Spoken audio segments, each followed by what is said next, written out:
President Donald Trump back in D.C. after Davos. In fact, the president posting on social media this. He says, what a great trip to Davos it was.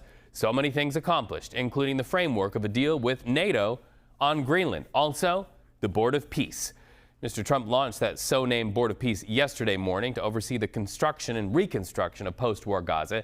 So far, 20 countries have signed on to that initiative, but notably missing several U.S. allies like the U.K. and France. Here's what the president had to say about that yesterday. Is there the possibility that the UK or France could join the Board of Peace? Well, I think they're going to want to. Look, most countries, some countries have a prohibition and they're going to their legislatures and getting out. In most countries, the prime minister or the president can sign. You saw a lot of them today. Don't forget, the letter only went out 2 days ago. We had almost 30 people already. And very important countries. But there are some countries like Italy who told me she wants to sign, she wants to be desperately, but I think she has to go back to her legislative branch. And we have that with Poland too. He said we want to, I mean, I was the one that endorsed him. He's great, by the way. He's doing a great job, Carol. But he has to get an approval. Some have to get an approval, some don't. Most don't. But some do. They have, a legal requirement to get it approved. So let's go live outside the White House to CBS News Chief White House correspondent Nancy Cordes. Good to see you, Nancy. I've got to ask you about Canada, though. Invited to the board, then disinvited by the President of the United States. What's behind this? What's behind this, Reed, is some commentary that was made by Canadian Prime Minister Mark Carney in Davos this week, where he warned that the world order appears to be changing. This came after yet another threat by President Trump to slap even greater tariffs on European allies. Also came as the president dismissed NATO allies, saying that he didn't believe that NATO allies would necessarily be there for the U.S. in a time of crisis.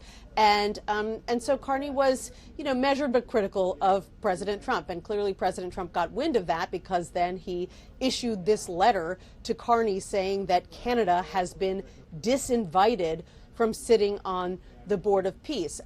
Now that action has contributed to concerns within Europe about whether countries there should join this board or not. They have held back, in part because they have questions about this board's charter, how it would work, whether the U.S. has sort of unfettered control, but also because they need to get approval from their parliaments. So the fact that the president is disinviting Canada, even as he embraces and welcomes traditional foes like Russia, is certainly going to make some waves in Europe. Make some waves in Europe. And also, as we have this conversation about how things are changing all across the globe, especially international matters, the president made another headline on Air Force One yesterday when speaking about Iran. Catch us up on that.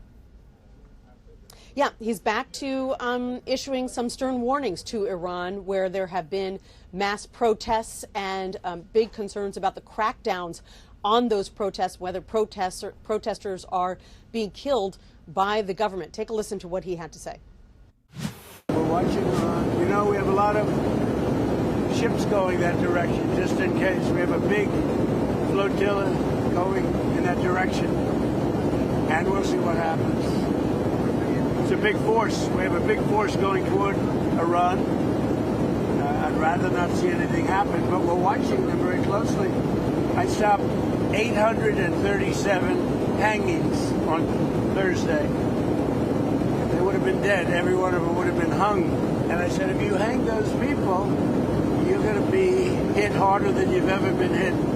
It'll make what we did to your Iran nuclear look like peanuts. Iranian officials are denying that they were on the verge of hanging about 850 protesters. Nevertheless, the USS Abraham Lincoln, an aircraft carrier, has been heading from the South China Sea to the region since last week, and there are several Navy destroyers headed that way as well as a precaution. Reed. Nancy Cordes live from the White House. Always great to talk to you. Have a good day and a great weekend.